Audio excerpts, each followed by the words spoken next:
nurse by professions. Like other nurses, kaya lang sila nag-nursing. Kasi like ako, sabi sa akin kasi ng parents ko, like ako sasabihin ko, hindi naman talaga ako galing sa mayaman na family. Sabi sa akin ng parents ko, in demand daw yung nursing. So nag-nursing ako. Tapos ang nangyari, nurse na ako, registered nurse. Tapos ang nangyari, pag nag-a-apply ako, wala naman tumatawag sa akin. So ang nangyari, volunteer nurse ako. Araw-araw, humihingi lang ako ng baon sa parents. Ang nangyari kasi, so araw-araw na pag-duty ko, na walang sweldo, araw-araw pagod. So meron akong friend. So nakita lang ng friend ko yung post ng friend pa namin, si Miss Judy Alfontillas. Nakita niya yung mga post sa Facebook, yung mga cheque, tsaka yung mga kotse. So siya yung nag-present sa akin ng business. Pag uwi ko sa bahay, hindi ako nakatulog. So ano nangyari? April 12, nag-franchise na ako. Tapos ano nangyari, like, meron ding mga ibang technopreneurs na ganon, yung account ko natulog.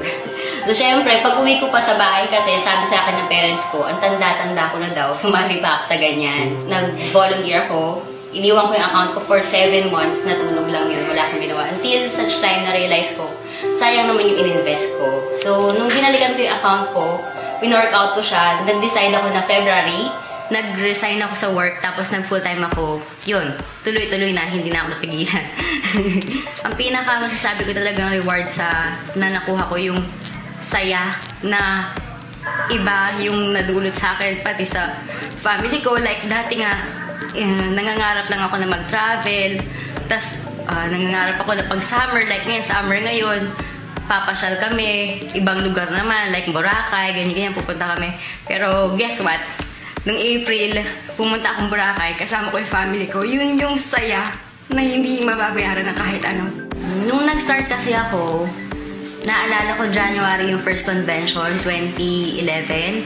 Tapos nandun kasi ako noon. So nakita ko umakit yung 14 na millionaires, tapos palakpakan. Isa lang ako dun sa mga taga-palakpak. Tapos sa sarili ko, parang sinet ko na one day, ako naman yung papalakpakan, ako yung akyat ng stage. Kasi nakita ko yung mga kwento din nila, yung mga testimonials nila na yung ibang tao, yung ibang millionaires natin galing lang sa ganito, nagtrabaho sa ganitong company, tapos wala man sila, mga kotse, tapos ngayon meron na.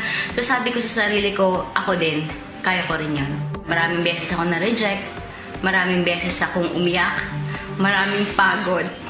Oo, totoo, malubat ka minsan, pero kung isipin mo, dati wala naman din ako, diba? Tapos ngayon meron na, nakakabili na ako ng gamit na galing sa akin, hindi na ako umihingi.